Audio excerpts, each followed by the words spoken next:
Então, bom dia, gente. Vamos começar a aula nossa aí de economia de hoje, tá? Então, hoje nós vamos estar falando referente ao produto interno bruto. Vocês se lembram da aula passada? Tem alguma ainda lembrança do que foi passado na aula passada? Ou não lembram de mais nada? Vamos voltar aqui. Tá, então nós vamos relembrar, tá? Da aula passada. Então nós falamos na aula passada, tá? De política econômica, tá? Que a política econômica ela é um conjunto de atividades que o governo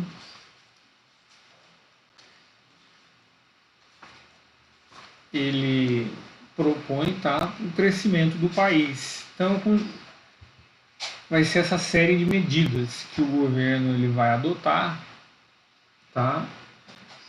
Com o objetivo do crescimento econômico, da melhorar o emprego, né? Melhorar a renda, então melhor distribuição de renda, melhor. Então nós vamos ter tudo isso que nós falamos ontem, que é o conceito da política econômica. Tá? Essa política econômica ela pode ser de três tipos. Tá? A política econômica estrutural, a política econômica de estabilização e a política econômica de expansão. Então, a política econômica estrutural, tá? Ela tem como característica mudar a estrutura do país, como o próprio nome já diz, tá? Política econômica estrutural. Então, ela vai mudar a estrutura do país. Ela vai começar a regular os mercados, tá? Ela vai extinguir ou criar empresas estatais, ela vai modificar a distribuição da renda, tá? A política econômica de estabilização, então, ela tem como objetivo principal estabilizar uma depressão econômica, tá? Combater a inflação, combater a escassez de produtos, então tentar fazer com que o país ele saia de uma crise, tá? Para o crescimento econômico. E a política econômica de expansão. A política econômica de expansão ela tem como objetivo, tá? Manter o crescimento econômico, acelerar o desenvolvimento e o crescimento econômico. Conseguiram compreender, gente, os três tipos de política econômica?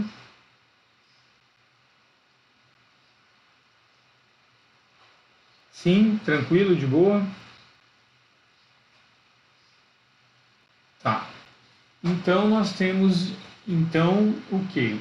Aí nós falamos na aula passada da política monetária, perfeito?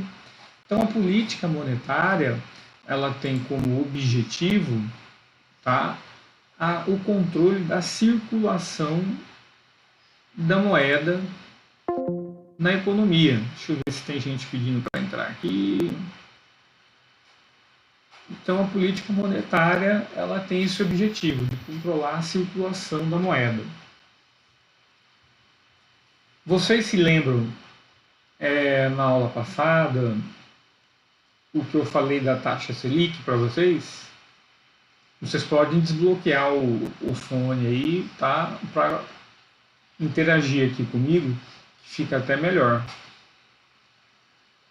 Se alguém puder ir. Opa! A taxa Selic eu lembro que o senhor falou de que praticamente a taxa de juros, né? Isso. A taxa Selic acompanha os juros, maior juro, maior a taxa, mas... Então, a taxa Selic, ela é a taxa básica do mercado financeiro, tá? Ela é que é a taxa de juros.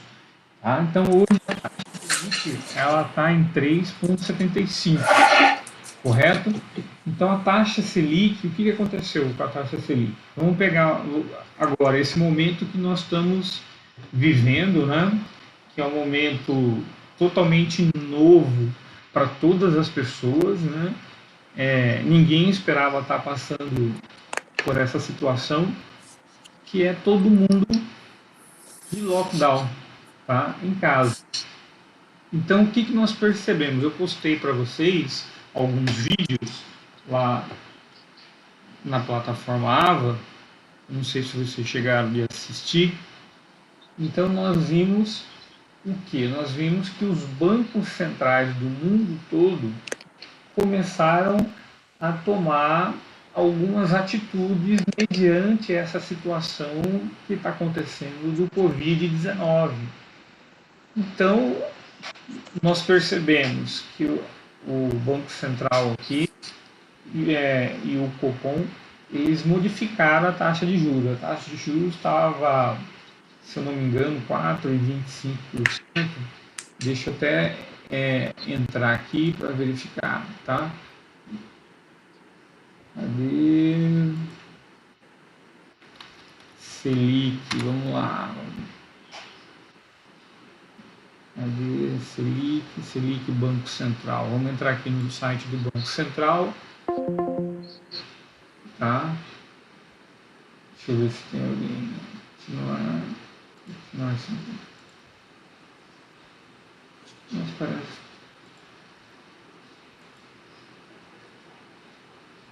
Então vamos lá.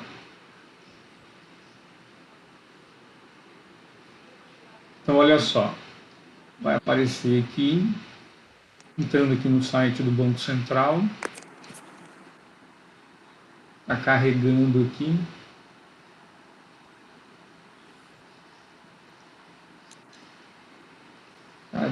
Cadê as estatísticas? Aqui, está começando a carregar a página. Então aqui nós temos a evolução dela. Olha só, 2010, ó, como ela foi subindo, 2011, 12,25.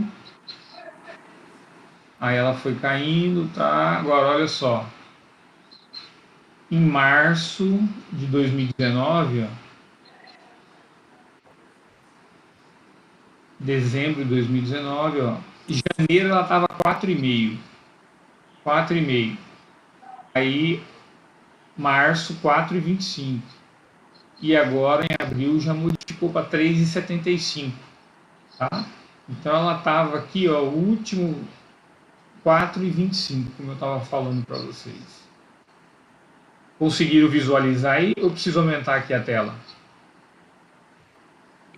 Deu de ouvir aqui. Vou aumentar um pouquinho mais aqui, ó, para ficar mais fácil para vocês visualizarem. Então, olha só, em janeiro, tá? Em 26 de janeiro, 4,5. Aí em fevereiro, 4,25. E agora ela chegou aqui, ó, a 3,75%. Então, por que os bancos centrais, tá, fizeram isso? Para tentar estimular a atividade econômica. Então, o governo ele está dizendo que o preço do valor do dinheiro ele está mais barato, tá? Então, olha só, aqui pegando a definição da Selic pelo Banco Central. A Selic é a taxa básica de juros da economia, é o principal instrumento de política monetária utilizado pelo Banco Central para controlar a inflação. Ela influencia todas as taxas de juros do país, como as taxas de juros dos empréstimos, dos financiamentos e das aplicações financeiras. Tá? Então, o que aconteceu aí? Olha só, para vocês entenderem, o que o governo está sinalizando para a gente. Por exemplo, quem quer comprar um carro? Quem quiser comprar um carro, agora vai pagar a prestação mais barata. Quem quer comprar um apartamento, um imóvel, vai pagar uma prestação mais barata, porque a taxa de juros diminuiu. É como se vocês fossem pegar um empréstimo com alguém, né? E antes a pessoa cobrava 10%, só que agora ela está cobrando 3,75%. Então diminuiu a taxa de juros do mercado. Perfeito? Alguma dúvida com isso? Professor, e como que ele faz isso? Como que o governo consegue abaixar essa taxa? O governo é por decisão, tá? Essa taxa de juros ela é tomada, olha só, vou voltar lá. Então, olha só, a taxa Selic refere-se à taxa de juros apurada nas operações de empréstimo de um dia entre as instituições financeiras que utilizam títulos públicos federais como garantia. Olha só, o Banco Central opera no mercado de títulos públicos para que a taxa Selic efetiva esteja em linha com a meta da Selic definida na reunião do Comitê de Política Monetária do Banco Central, tá? O Copom, como eu estava falando para vocês. Então, o Copom, que é esse Comitê de Política Monetária, eles vão verificar o quê? Como é que está a atividade econômica, porque eles têm disponíveis os relatórios, né? Eles têm disponível os relatórios, está vendo se o país está crescendo, se o país não está crescendo de acordo com a meta estipulada. Então, diante dessas situações, eles vão tomando o quê? Eles vão tomando as decisões, tá?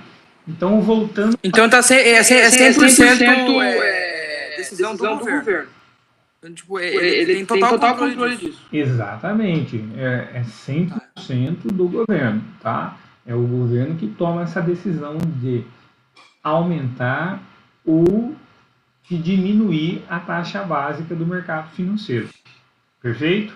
Tá, perfeito, entendi. Então, o que ocorre? Tá? Então, ela é a taxa básica do mercado financeiro. Os empréstimos, todas as transações que envolvem no mercado financeiro, elas acabam sendo balizadas, ou seja, norteadas por essa taxa de juros. Tá? Então, os bancos eles vão emprestar dinheiro para as pessoas com base nessa taxa de juros do mercado financeiro. Tá? O governo diminuiu, então ele está sinalizando para todo o mercado, ó, ficou mais barato. Então, por exemplo, se a gente vai lá no shopping, se tivesse aberto, quisesse comprar uma televisão 50 polegadas, HD, vamos lá, ou uma geladeira. Então, se a gente fosse fazer um crediário, isso significa que nós estaríamos pagando agora juros bem mais barato para poder comprar esses produtos. Em outra perspectiva, para quem é empresário, tá? Então, por exemplo, o empresário ele vai olhar essa taxa de juros como uma oportunidade, porque ele pode ir no banco, pegar um financiamento, um empréstimo, tá? E investir na sua atividade produtiva. Isso vai gerar o quê? Mais renda para ele e mais emprego para as pessoas. Perfeito? Hein, professor? Sim. Mas assim, tudo bem, a taxa Selic está baixa agora, ele pega e faz esse financiamento, mas essa taxa Selic no futuro, ela não pode aumentar? Pode, perfeitamente, pode sim, pode aumentar. Então ele pode tomar também, né? Tomar no sentido que você não entendi. O tomar... Pô, ele pode se ferrar. Porque assim, ele pega tudo bem, a taxa tá baixa, o juros está baixo, mas em um futuro aí, ele tá com esse dinheiro ainda do banco, do empréstimo. No futuro aí, a taxa Selic aumenta e ele vai ter que pagar, ou ele pode pagar os juros que foi combinado no começo. Então, vai depender do contrato, tá? Vai depender do que está estipulado em contrato, tá? Mas, voltando aqui, o que acontece? Nas situações atuais, tá? Então, estamos passando por uma situação que o mundo todo parou. Vocês concordam comigo? O mundo todo parou. Sim. Então, o mundo todo parou. Isso significa o que, gente? O que significa para atividade econômica? Saberia me dizer? Para atividade, a economia para, né, pô? Exatamente. A economia parando, o que pode acarretar? Vocês, Desemprego. futuros empreendedores, o quê? Desemprego. Exatamente, exatamente. Sim, Matheus, não está aparecendo ainda porque eu só estou aqui, ó. Eu só estou nesse momento aqui falando com vocês, por isso que eu não passei ainda para os slides. Eu projetei ali a tela para a gente ver a taxa Selic lá no Banco Central, tá? Então, por isso que eu não coloquei ainda nos slides. Então voltando aqui para a aula, tá, gente? Então, o que aconteceu agora com o mundo? O mundo está parado, a grande preocupação é com a atividade econômica, porque se o mundo parar, as pessoas deixarem de trabalhar, de receber, muitas empresas vão quebrar, muitas pessoas vão ser demitidas, e isso vai ser muito complicado, né? Então, por isso que os bancos centrais estão tomando algumas iniciativas para que minimizar, tá, a situação que está ocorrendo agora. O que o Banco Central fez? Diminuiu a nossa taxa de juros, tá? Aí vem o ministro Guedes e está tomando outras alternativas. Tudo isso para poder minimizar, tá, gente? Isso para tentar minimizar os efeitos. Automaticamente, a atividade econômica, ela não vai ser do mesmo jeito que ela estava projetada no início do ano, tá? E quando eu estou falando da atividade econômica para vocês, o que vocês entendem sobre atividade econômica?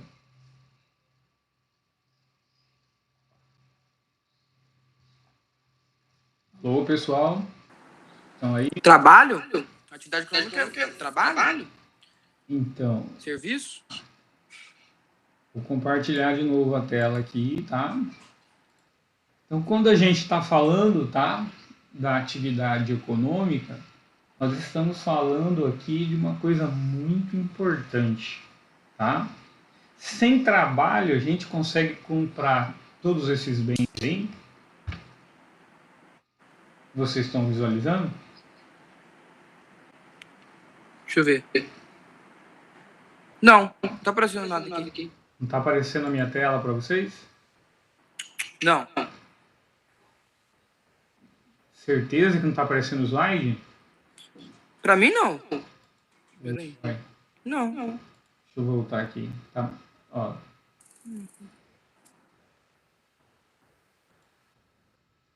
Dá uma atualizadinha aí, que eu estou aqui com os slides abertos agora.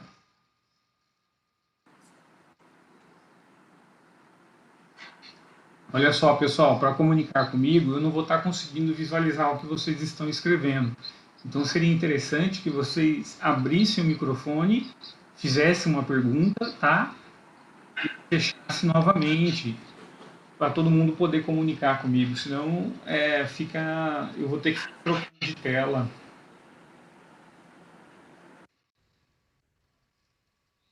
Pessoal, estão aí? Senão eu tenho que voltar aqui, ó, para ver o que vocês estão escrevendo.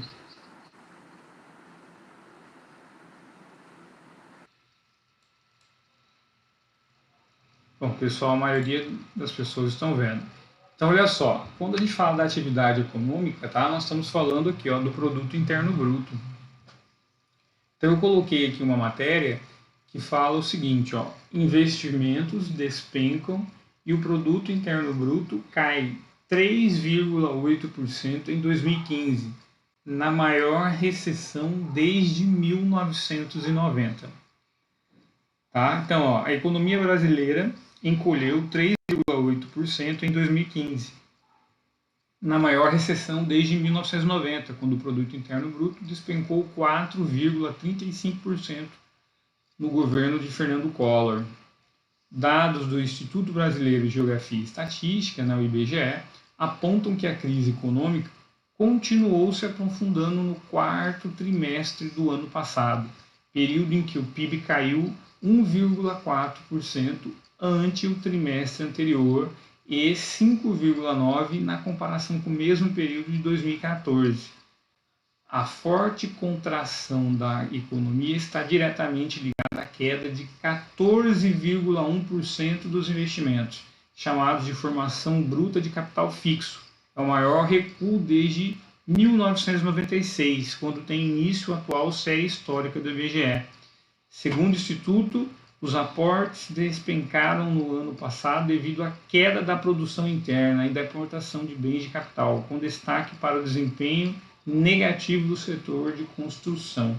Então, olha só, gente, o que ocorreu em 2015, tá, é que o governo está querendo que se evite que aconteça esse ano, tá, que nós tenhamos essa mesma forte contração da economia por causa do Covid-19. Então, quando que nós entramos em recessão? Tá? Por exemplo, em recessão técnica se diz quando a gente tem 3 trimestres de diminuição do produto interno bruto na sequência. Então isso já se configura, tá, que o país está em recessão. Então aqui nós temos mais... Opa, voltei aqui. Então olha só, mercado financeiro vê queda maior do PIB em 2015 e 2016. Então a preocupação, veja que nós estávamos passando durante esse período, né, de muita retração econômica, tá? Então aqui no outro slide, olha como nós podemos observar, 2014, o último trimestre do ano, que foi o quarto trimestre, nós tivemos um aumento do PIB, de 0,2%.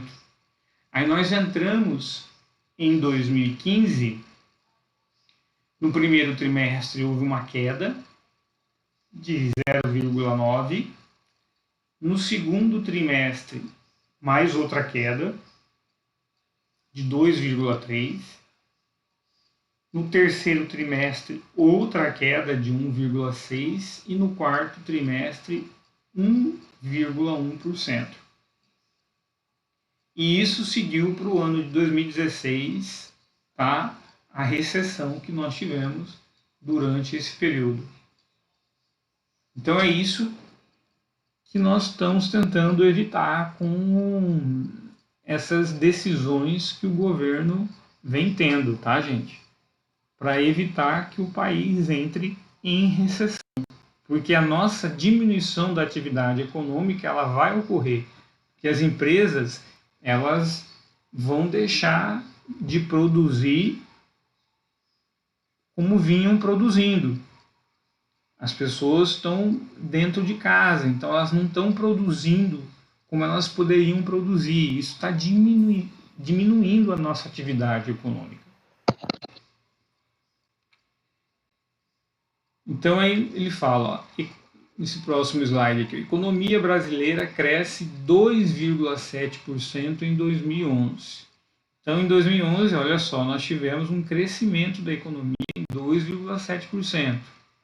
Em valores correntes, a soma das riquezas produzidas no passado chegou a 4 trilhões e o PIB per capita por pessoa ficou em 21.252. Tá? Vocês sabem me dizer o que é esse PIB per capita, gente? Alô, alô? É o PIB pessoa, né? Exatamente. É o PIB total dividido por número de população. Pela quantidade de pessoas do país, tá? Então nós vamos pegar tudo que foi produzido, né, o valor, todo que foi produzido e dividir pelo número de pessoas. Então olha só, voltando aqui, Vou pegar aqui no Google, tá? Colocar o PIB, IBGE. Vamos lá, de novo para a página do IBGE, só para vocês, porque é o IBGE que ele faz essa apuração, tá? Olha só quanto que foi o PIB do Brasil em 2019. 7,9 trilhões. Tá? Produto interno em 2019 foi 7 trilhões. Olha aí, ó, como que a atividade econômica aumentou. Em 2014, ó, 4 trilhões. Já em 2019, 7 trilhões. Então o PIB aumentou 7 trilhões. Vamos ver esse ano, né? Provavelmente esse ano nós vamos ter um crescimento aí bem menor, bem inferior do produto interno bruto devido a essa crise, né, motivada pelo Covid-19. Às vezes não vai ser nem crescimento, vai ser redução, né? Vai. Comparado ao ano passado. Vai ter uma redução do crescimento da atividade econômica. Se a gente fizer com o ano passado, sim. Pode a diferença entre PIB e PNB. Tá, a diferença é a localização geográfica, tá? Só porque você perguntou aqui, eu vou adiantar. Então, aqui, ó, o PIB vai ser, vocês estão vendo aqui o slide? Estão visualizando? Alô? Sim, agora eu peguei. Então, aqui, olha só. Então, o PIB vai ser tudo que for produzido internamente, tá? Aqui dentro do país, perfeito? O Produto Nacional Bruto, não. O Produto Nacional Bruto vai levar em consideração também o que for produzido fora do país. Por exemplo, quem estava falando comigo aí, por áudio? Sou eu, Vinícius. Vinícius, então.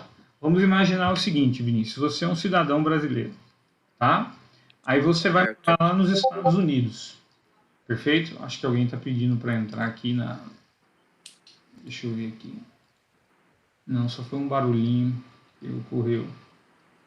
Então vamos lá, Vinícius. Você é um cidadão brasileiro, tá? E você vai morar nos Estados Unidos. E está trabalhando lá. Toda a sua renda que você obtiver lá, ela é parte do Produto Interno Bruto dos Estados Unidos. Perfeito? Certo. Só que vai fazer parte do Produto Nacional Bruto brasileiro, porque você é um cidadão brasileiro. Entendeu? Mas essa renda, uma parte dessa renda vai para o Brasil? Você pode enviar para o Brasil.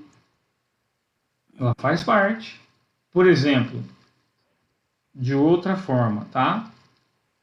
A Coca-Cola é uma empresa brasileira ou é uma empresa americana? Empresa americana. Que tá no Brasil. Entendi. Então, o que ocorre? A renda que a Coca-Cola ela faz aqui no Brasil faz parte do Produto Interno Bruto brasileiro. Certo. Mas, em contrapartida, vai fazer parte do Produto Nacional Bruto dos Estados Unidos, porque ela é uma empresa americana. Tá? Então, a diferença entre o PIB e o Produto Nacional Bruto, simplificando, é a localização geográfica. Perfeito? Entendi. Perfeito. E o Brasil tem uma situação que o Produto Interno Bruto ele é maior do que o Produto Nacional Bruto. Saberiam me dizer o porquê? Porque é muita empresa de fora aqui, né? Nós temos uma característica. Nós não temos muitas empresas nacionais, tá, trabalhando no exterior. Os Estados Unidos já é diferente. Eles têm muitas empresas localizadas, né, no exterior. Então, por isso, o Produto Nacional Bruto dos Estados Unidos é maior do que o Produto Interno Bruto deles.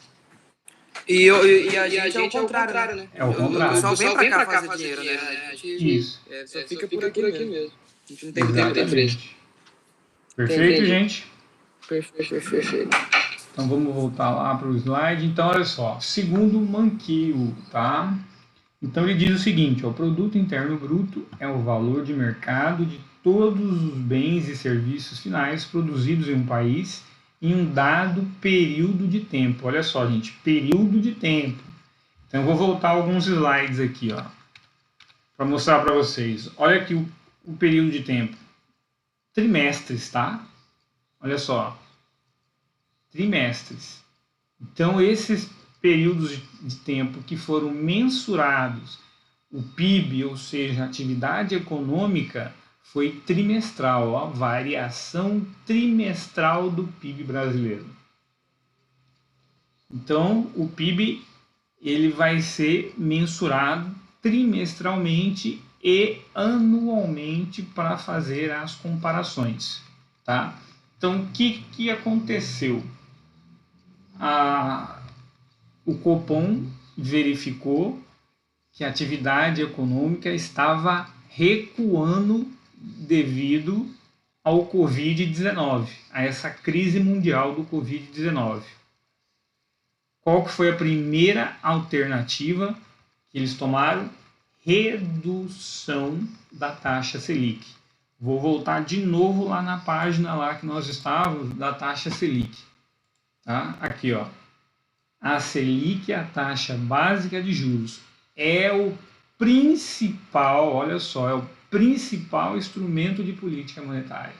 Então, quando o governo ele quer realmente começar a controlar a circulação da moeda, o principal instrumento é a taxa Selic.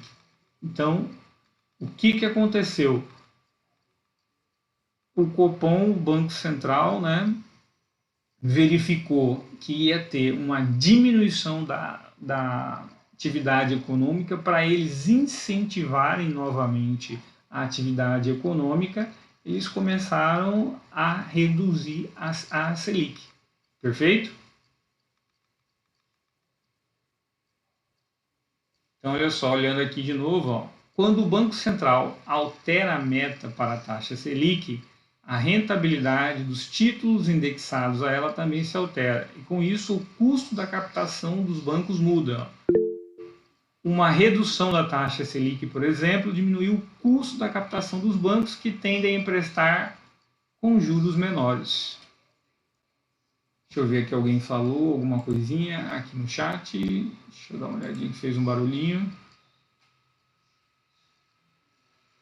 Por que a taxa Selic estava tão alta em 2016? Por causa do recuo do PIB em 2016? Então vamos lá, Matheus. A taxa Selic ela estava tão alta em 2016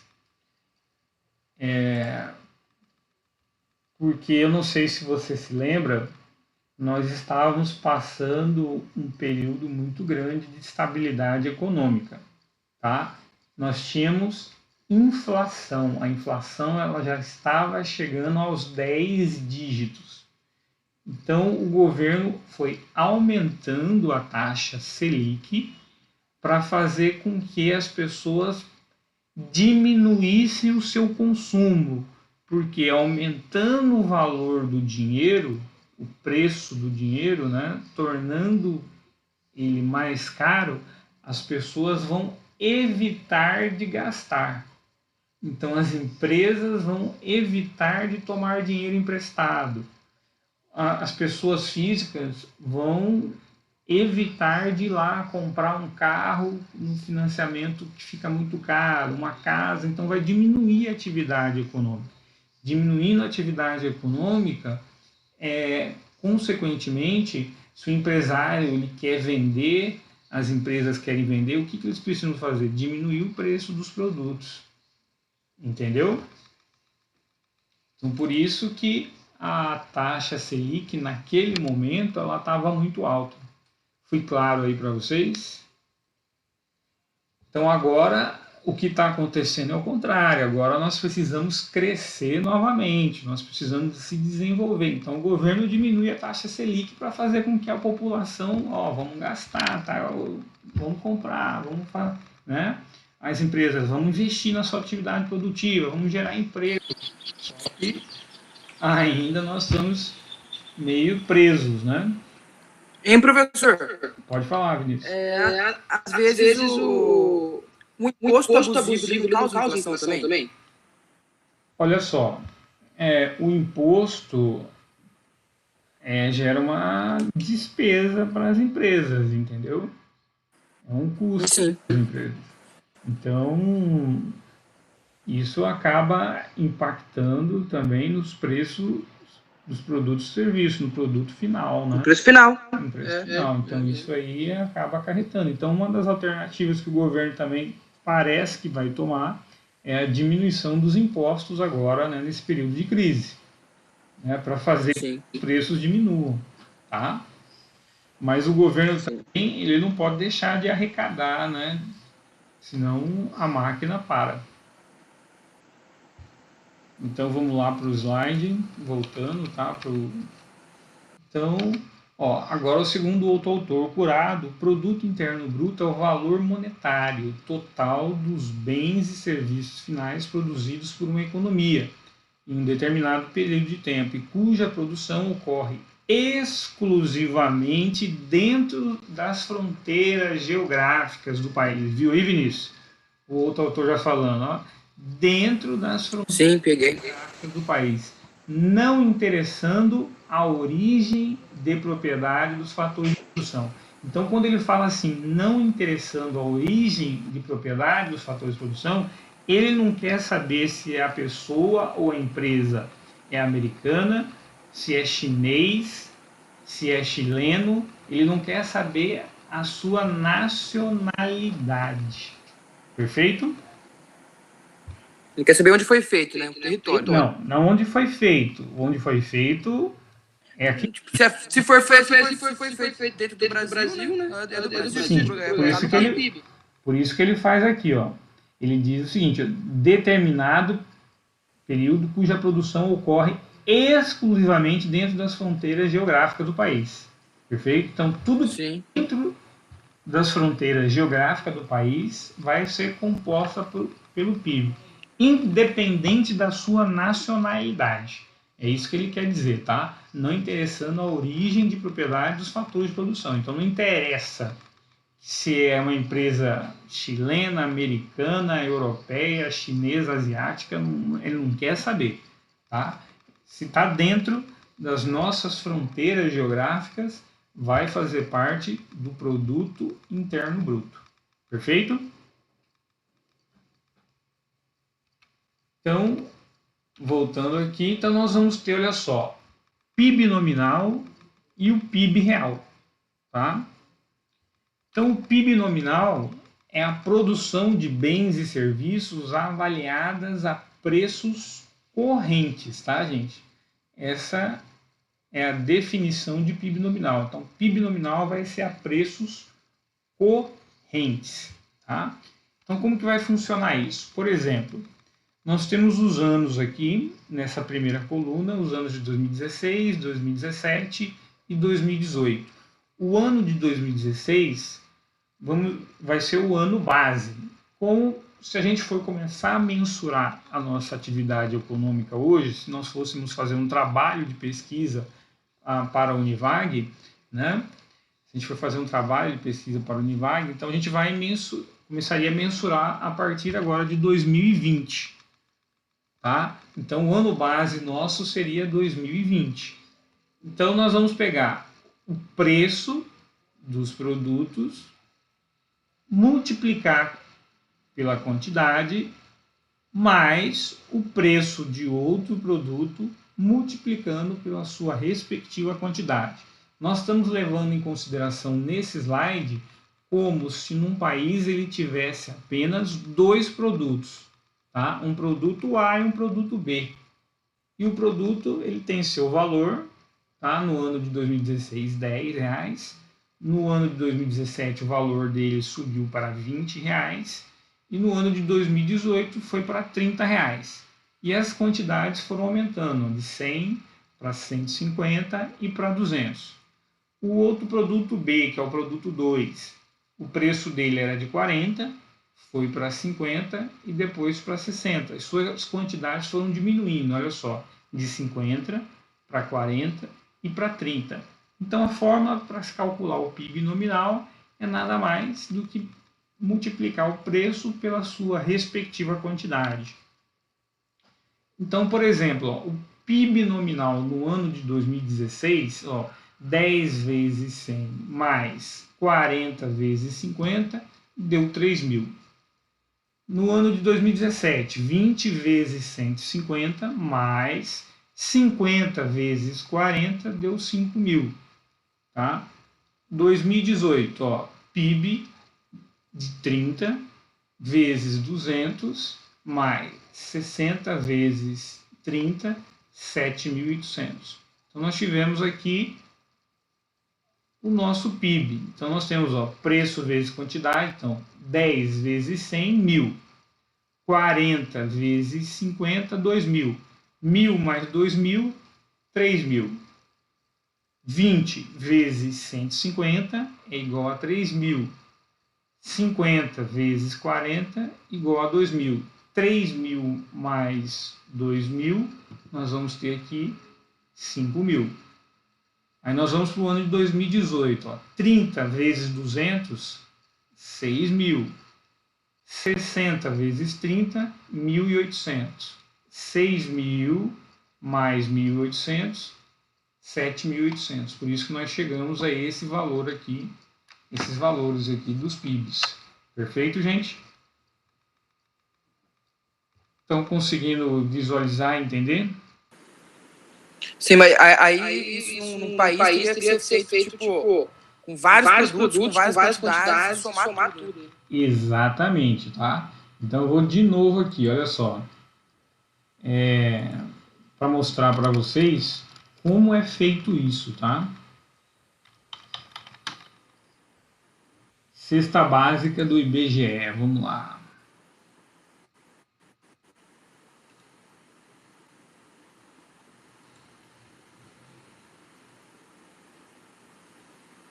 Acho que eu peguei o DIEES. Não, não é isso que eu quero, cesta básica.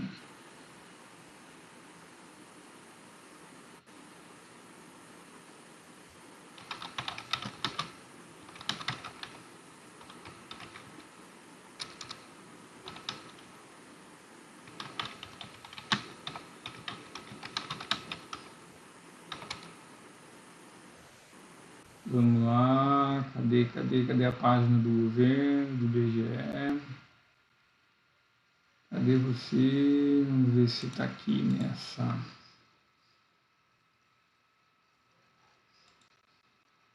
Uai, tá baixando, não é isso que eu queria.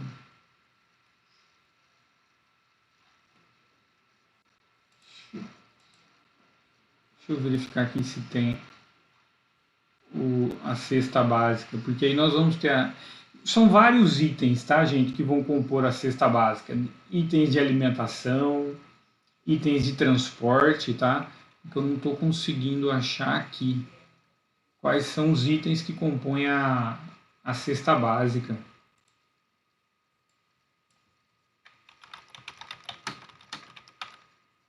Vamos ver se como produtos do PIB brasileiro.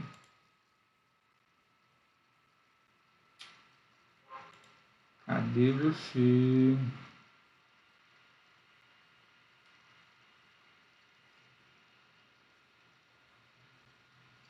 Deixa eu ver se nessa matéria aqui do G1 tem.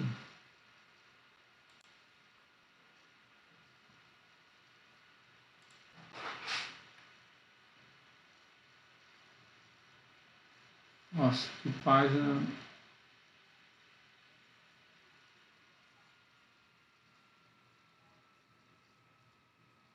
Não tem, não estou conseguindo achar, gente, aqui a página. Vou voltar aqui para o slide. Tá? Então, esses produtos que vão compor o PIB, tá? São nós vamos ter ele aí no site, eu não estou achando agora. Então, olha só, aí nós tivemos aqui, tá? Temos exercício aqui, por exemplo, ó, 1 vezes 100 mais 2 vezes 50, aí nós vamos ter 2 vezes 150 mais 3 vezes 100, para a gente poder achar, peraí, aí nós tivemos aqui esse seguinte resultado, ó, no ano base de 2016, nós tivemos um PIB nominal de 200, em 2017, nós tivemos um PIB nominal de 600, em 2018, nós tivemos um PIB nominal de 1.200. Então, nós percebemos aí, olha só, que ele foi de 200 para 600 e para 1.200. Então, isso aí significa o quê, gente? Que foi aumentando a atividade econômica, correto? Para vocês aí que estão observando. E aí, gente? Estão ainda aí? Então foi aumentando a atividade, foi aumentando aí a atividade econômica, tá? Então, quando nós estamos vendo crescimento aqui do PIB nominal, pode sinalizar, tá, que houve um aumento da atividade econômica. Mas eu vou voltar a outro slide aqui, ó. Olha só, observem aqui, ó. Só que a quantidade ele foi diminuindo, tá, gente? De 50 para 40 e para 30. O que aumentou foi somente o preço, que foi de 40, de 50 e 60. Será que realmente aumentou a atividade econômica? Tá? Só porque o preço aumentou, será que aumentou a atividade econômica? Pode ter ocorrido inflação, gente. Entendeu? Pode ter ocorrido inflação durante esses períodos. Então, isso pode ter feito que o PIB nominal tenha sido superior ao ano anterior. Tá? Então, às vezes, pode ocorrer essas distorções. Tá? Então, pode falar. Então, tipo, o PIB nominal pode ser maior mesmo se a produção for menor. Exatamente, porque pode ter ocorrido aumento de preço. Tá? E se aumentar o preço, o PIB nominal vai aumentar. Isso não quer dizer que a atividade econômica ela pode ter aumentado. Tá? Então, para a gente verificar isso, nós temos o PIB real, que é a produção de bens e serviços avaliada a preços constantes. No outro, nós tivemos a preços correntes. Preços correntes são aqueles que vão modificando. Tá? Preços constantes, a gente trava o preço e nós vamos analisar o que? A quantidade, para verificar se houve realmente aumento da atividade produtiva. Tá? Então, por exemplo, ó, pegando o exemplo aqui de 2016, então nós temos ó, o produto 1 a R$10, o produto, a quantidade de 100, o produto 2 a R$40 e o preço de 50. 2017, o preço do produto 20, a quantidade de 150. O produto 2, R$50 e a sua quantidade 40. 2018, R$30, a quantidade de 200 e R$60 a quantidade de 30. Então vamos lá. Olha só. Então nós vamos travar o preço do produto no ano base, que vai ser de 10. E o produto 2 nós vamos travar em R$40. Aí o que nós vamos fazer? Ó? Só pegar aqui, ó, 10 vezes 100, que é igual a 1.000, 40 vezes 50, 2.000. 1.000 mais 2.000, que é igual a 3.000. Então, o PIB nominal e o PIB real no ano base, olha só, vai ser o mesmo valor, 3.000 e 3.000. Tá? Agora, nós vamos para o ano de 2016, tá, gente? Então, eu vou pegar 10 vezes 150, que vai dar 1.500. Aí eu vou pegar o preço do produto 2 no ano de 2016, 40, vezes a quantidade que ele foi produzida, comercializada em 2017. 40. Deixa eu ver se tem alguém aqui pedindo para entrar. Tem gente, que é a Luana. Bem-vinda, Luana. Então, olha só. Então, nós temos aqui 1.600 mais 1.500. Então, nós tivemos o PIB real 3.100. Olha o PIB nominal do ano de 2017, 5.000. Já o PIB real foi 3.100. Aí nós vamos pegar para o ano de 2018. Olha só. Preço 10, a quantidade de 200. Então, 10 vezes 200, 2.000. O preço de 40 vezes 30, 1.200. Então, 2.000 mais 1.200, 3.200. Então, o PIB real ele foi aumentando de uma forma mais linear do que o PIB nominal, tá? O PIB real. Então, professor, pode falar. Eu não entendi por que fixou o preço. Foi dado o primeiro preço, né? O preço. Então, porque nós temos que pegar o ano base, tá? Então, nós temos um ano. Então, aí nós vamos fazer a mensuração a partir somente das quantidades. Se realmente houve um aumento da atividade econômica. Se realmente as empresas produziram mais. É isso que ele quer saber através do PIB real, tá? Se não teve a distorção só porque aumentou o preço do produto. Você está me entendendo? Entendi. Você trabalha com o quê? Entendi. Eu sou auxiliar administrativo. Qual empresa? Qual que é a atividade? Engenharia florestal. Engenharia florestal, né? Tá. Essa empresa de engenharia florestal, ela presta serviços aí no interior, eu acho, né? Isso, para fazer. Então, vamos imaginar que ela consiga aumentar os seus serviços, tá? Para mais regiões do país, perfeito? Então, ela está aumentando a quantidade de serviços que ela está oferecendo e mantendo os mesmos preços. Agora, vamos imaginar outra situação. Ela somente aumenta o preço do seu serviço. Então, consequentemente, o faturamento vai ser maior. Concorda comigo? Certo. Mas o faturamento só foi maior porque aumentou os preços. Perfeito? Sim. Mas pode ocorrer de uma outra empresa entrar no mercado, fazer concorrência com ela, o que ela vai ter que fazer? Diminuir os preços, perfeito? Para ela conseguir o faturamento que tinha, ela precisa o quê? Expandir, tá? Para outros locais. Então ela vai ter que entrar em outros mercados, ter mais quantidades de clientes. Então é isso que nós estamos vendo pelo PIB real, tá? O PIB real ele está verificando pela ótica da quantidade, se aumentou a quantidade produzida, entendeu? Porque às vezes você só aumenta o preço, então dá essa distorção do PIB nominal. Porque aumentou o preço, mas realmente aumentou a quantidade de produtos e serviços que nós estamos comercializando? Não, tá mesmo. Então vamos ver pelo PIB real.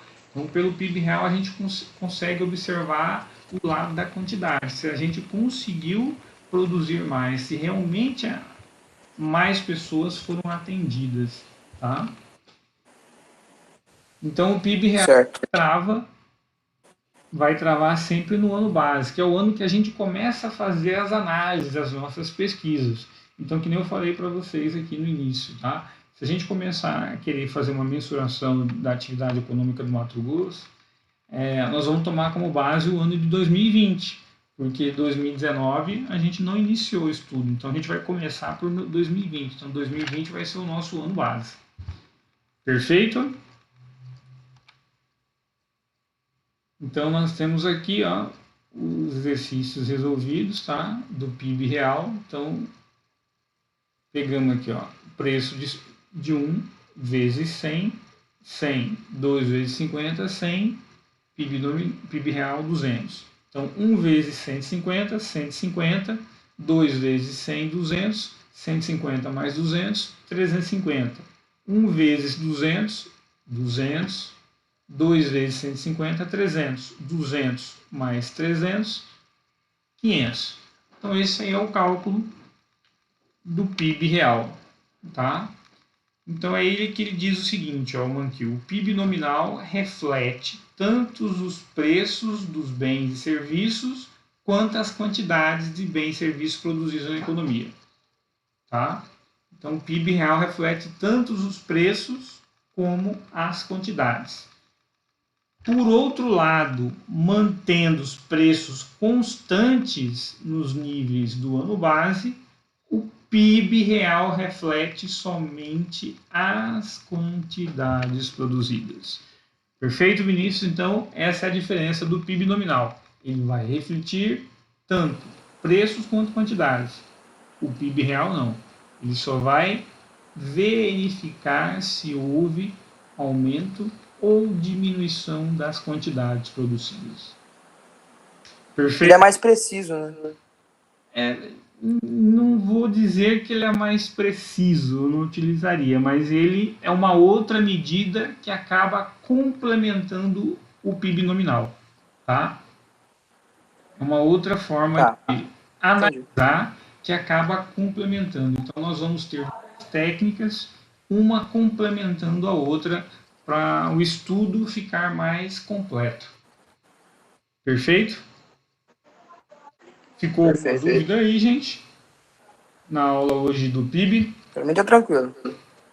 E aí, gente, manifestem aí. Pra mim tá tranquilo. Ficou alguma dúvida? Deixa eu olhar aqui o chat, ninguém tá falando nada. Tudo certo? Pois é, o pessoal não fala, o pessoal tá com medo. Mas por que o pessoal não fala? Não sei. Não precisa ficar tímido, pessoal. Tem que falar. Ah, o Matheus está falando que está sem microfone. Beleza, então, gente. Então, a nossa aula de hoje, tá? Foi sobre o PIB, PIB nominal e PIB real. Perfeito? Beleza, valeu, professor. Então, até a próxima aula, gente. Até semana que vem. Aí eu vou postar outros exercícios para a gente poder desenvolvendo. Perfeito? Conseguiram compreender bem a aula de hoje, a diferença? Beleza, então. Então, até semana que vem, gente. E fiquem atentos aí no portal.